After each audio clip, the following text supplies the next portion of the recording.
Okay, the incident. Okay. I did write an email to my dad and my two sisters because they were worried about me.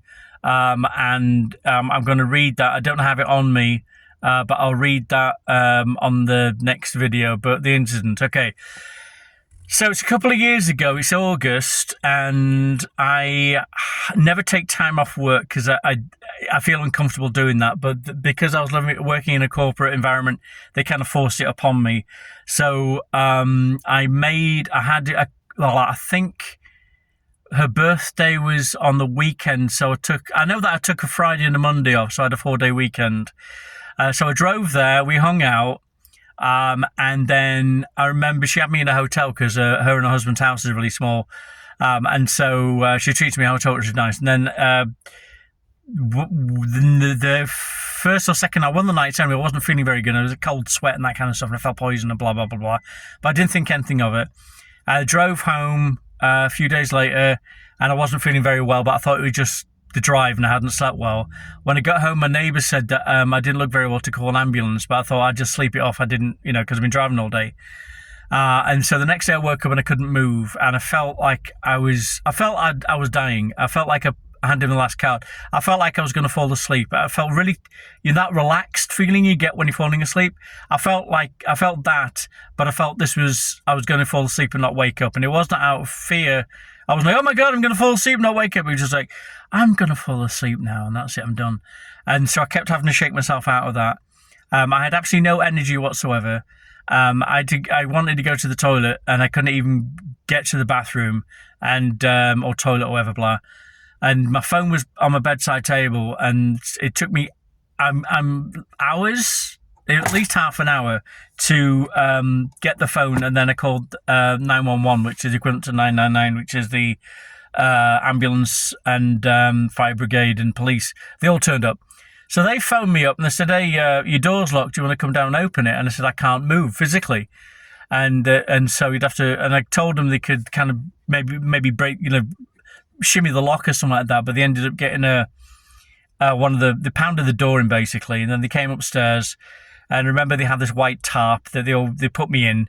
And then they kind of took me downstairs. And I couldn't move. I was just like a bag of nothing because I didn't have the energy. I was just totally weak. And then they put me in the ambulance, and that's kind of the last thing I remember. Then I remember they put me in a MRI or CAT scan or something machine. And the nurse showed me, or the doctor, whatever, the specialist, showed me the x-rays or whatever it was. And it was basically there's a block in my digestive system, and it created this thing called sepsis, which is basically blood poisoning. And it was quite funny because you could see the digestive system doing this wiggly thing. And then there's these chunks of meat, because when I was at my sister's for a birthday, we had steak, a tomahawk steak, which is basically half a cow. And I kind of wolfed it down. Don't really eat meat that much, not because it's I just don't eat meat that much. It doesn't. Oh, I'll have a steak once in a while, but otherwise it's just like meh. And I'll eat eggs and stuff, but I don't really. But anyway, beside the point. So I'd had this tomahawk steak, and you can see these neatly cut up chunks of meat in it, almost like a red traffic light, sat behind each other waiting for the thingy. And then there's a block at the front of it. So that's what the cause was. And so they put a tube up my nose and into my stomach. They were pumping my stomach out, and everything was all going well. And everything was all fine and stuff. And then they kept the tube there, and then they moved me into this room. Now, in the bed next to me was a gentleman who used to live across the street. And he was... Put it this way, the last time he got arrested was because he had worked on a person's car. He was a wee bit of a mechanic.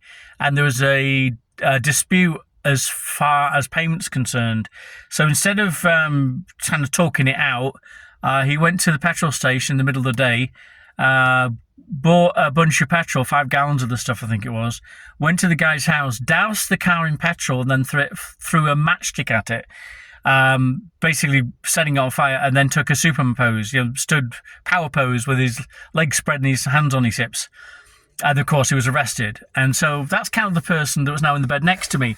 So I said to the nurse, is there any chance I could be moved to a different room? And she went, not really. Why? And I said, well, there's just something weird about this one. And I was in earshot of the guy. I wasn't going to say, I'm afraid for my life here.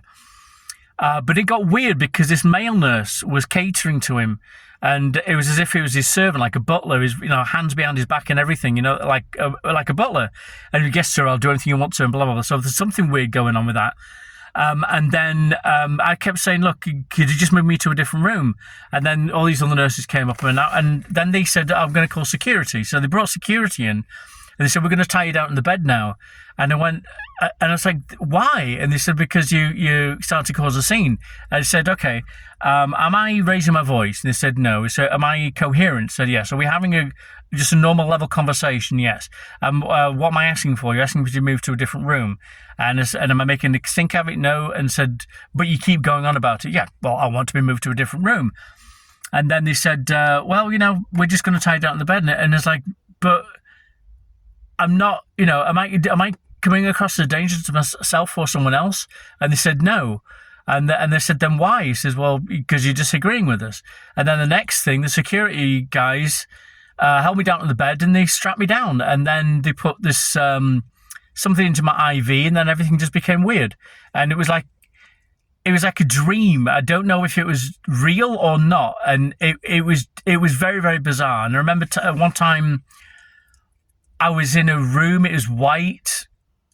So this must have been a dream, but it's like, it must have been half reality as well. My arms were tied down, but it felt like I was strapped to both sides of a piano keyboard. There was like a upright piano, and I had my left hand tied to the bass notes and my right hand tied to the top notes, as it were. And I managed to get my left hand free. And I must have done that because then I heard a male nurse say, oh, you can't be doing that. I'm going to tie your hand back down again. And then I remember saying, so is this it then? Is this it? Is this my life now? And he said, yes, you're now one of us.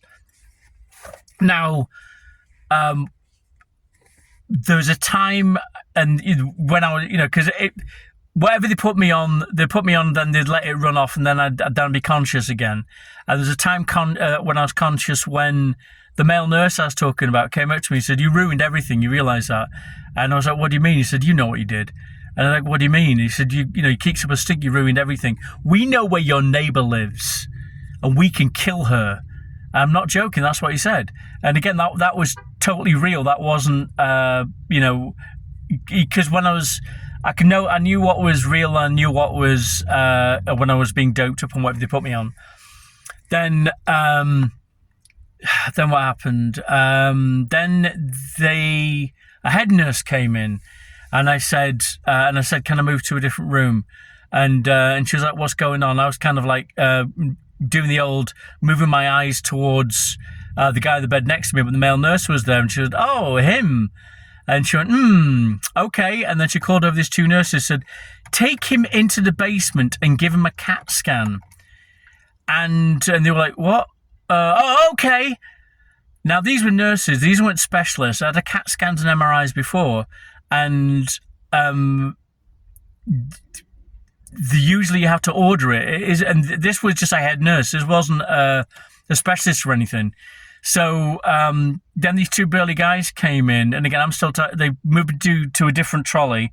And they strapped me down to that. And I was like, well, that's it. You're finished now. We're taking you to the basement. And in hindsight, they were probably just having a laugh, thinking like, this foreign guy, he's losing his mind. Let's mess with him.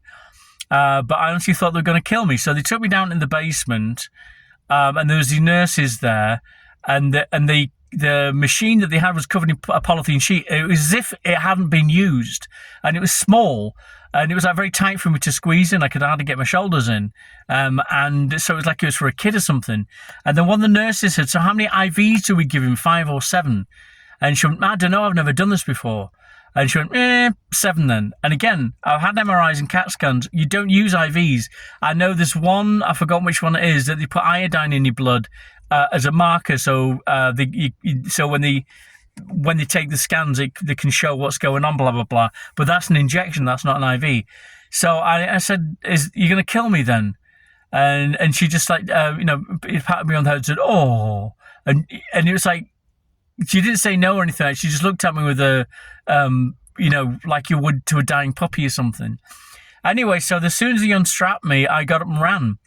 And I made it to a bathroom or to a toilet, locked myself in the stall, and thought, okay, what am I doing now? So I came in naked. The only thing I've got is this robe thing. I don't even have shoes. And then, I've got this tube. So I pulled the tube out my nose. There's up my nose and down into my stomach. I pulled that out.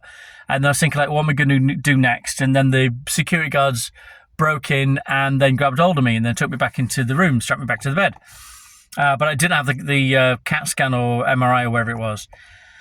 So I'm now tied to that. So I've kicked up a stink now. So I'm tied up and they doped me up. And then I remember I needed to go to the toilet. And I said to the nurse, can I go to the toilet? And she said, no, what we'll do is we'll put a tube up your bum. Or whatever the equivalent is, your anus or your sphincter or whatever like that.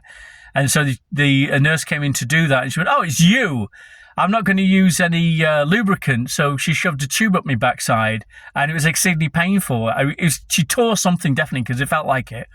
And so I don't know, I'd tried to escape, but the thing is, I'm not surprised because, I was terrified.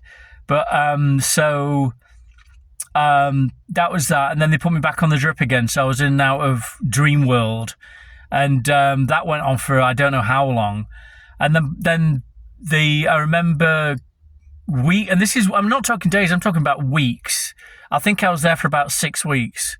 4 or 6 weeks, I'm sure it was. Anyway, so I remember one time a nurse came in when I was coherent. I woke up, and she said, "Oh, it's time for your injection." And I went, "Okay." And she looked at the chart and said, "Oh, you're having morphine." And I was like, "I'd rather not." And she said, "Oh, don't worry about it," And then she looked at, "Ooh, that's a really big dose." But the doctor knows what he's doing. So then she injected me with some stuff.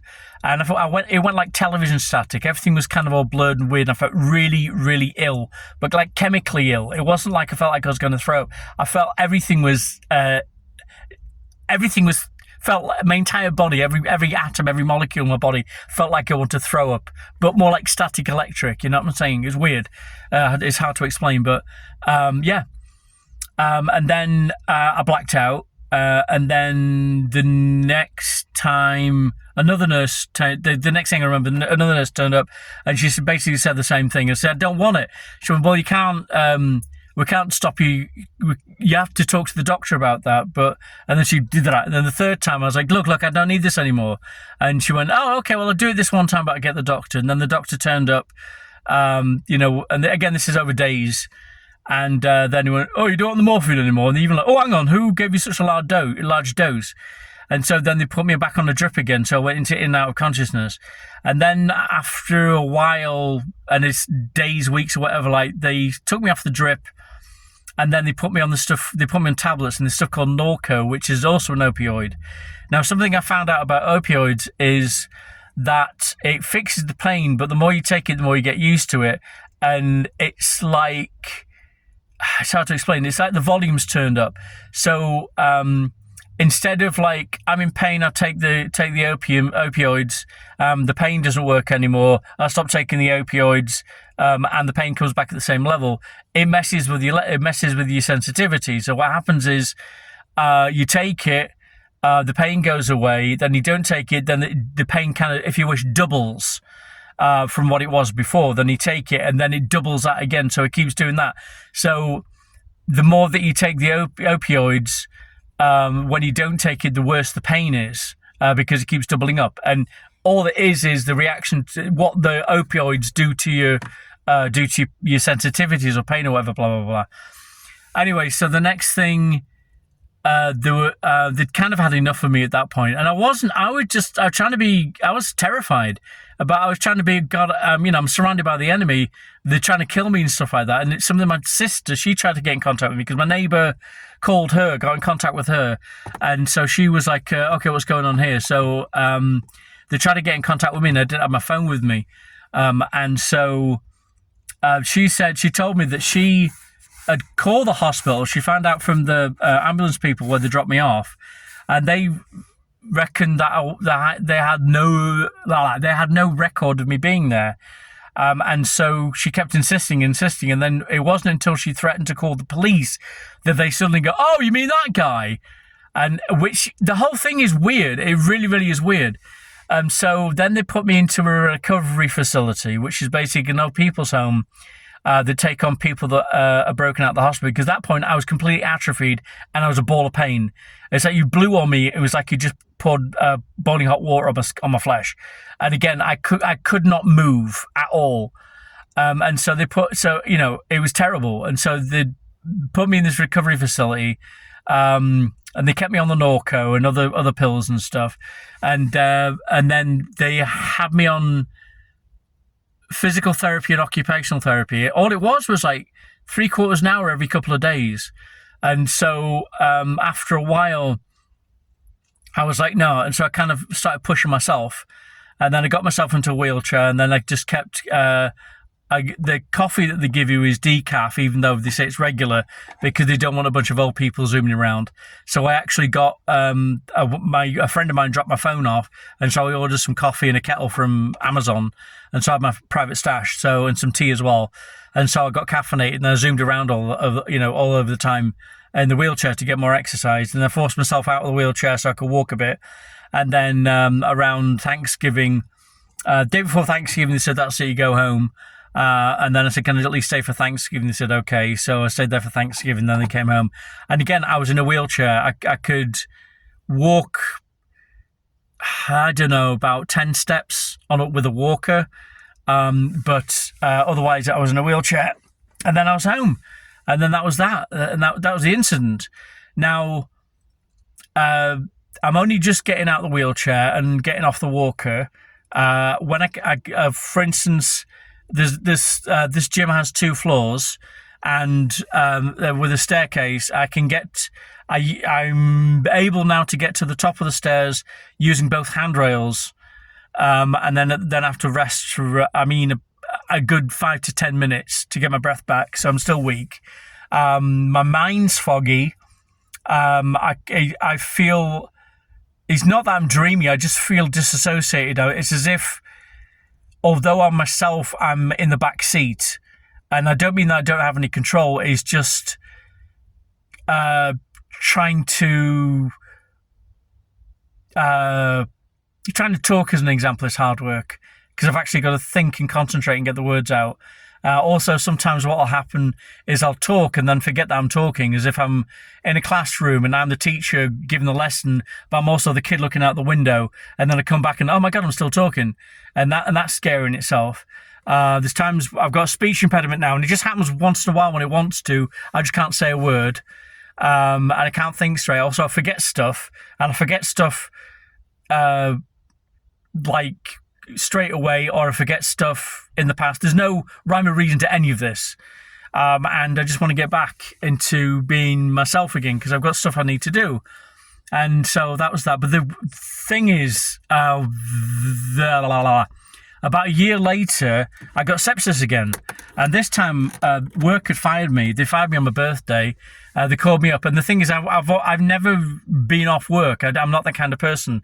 And so I kept calling up, "Can I go back to work?" No, until you get a letter from your doctor. "Doctor, can you get me back to work?" No, you're not physically capable. And so I kept telling him, "Look, I'll get..." No, you're fine. Everything's all fine. And then it's like about a year afterwards, then they called me up. "How are you doing?" "Doing fine. What's going on?" "Oh, by the way, we don't need you anymore." And it's no warnings, no whatever the word is. It's not warnings, but saying nothing, no build up as far as if if you're not careful, then there's none of that. Everything was, "No, you're fine, 100%. Just get better. And I know it was a year, but there was no. They didn't allow me time for preparation to do anything else. It was just, "Oh, you're fired. Thank you so much."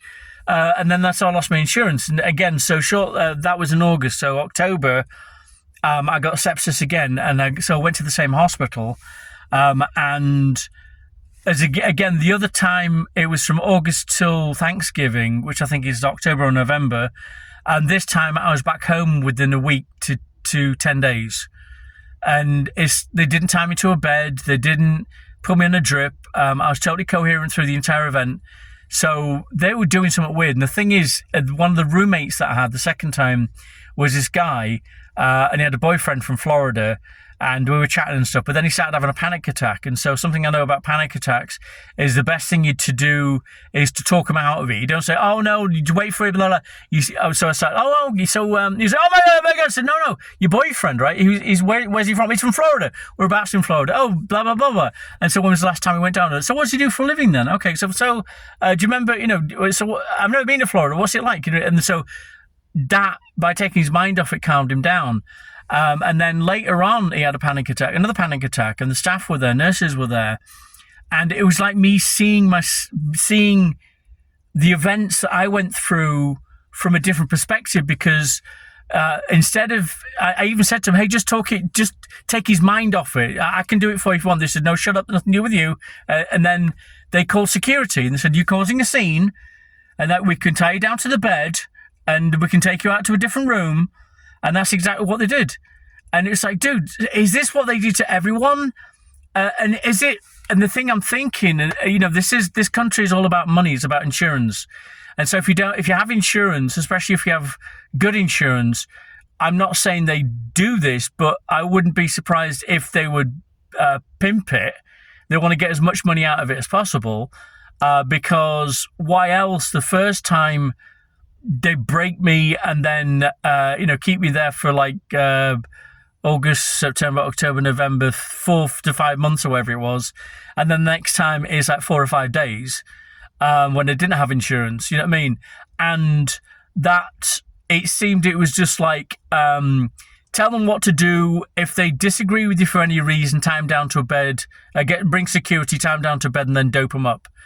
And so, again, all that happened, none of this is a joke. None of this is me making anything up. And so, again, this country is all about suing people, and I'm not really into that. But if they're doing it to me, and they did it to that guy with his boyfriend from Florida, are they doing it to everyone? And I've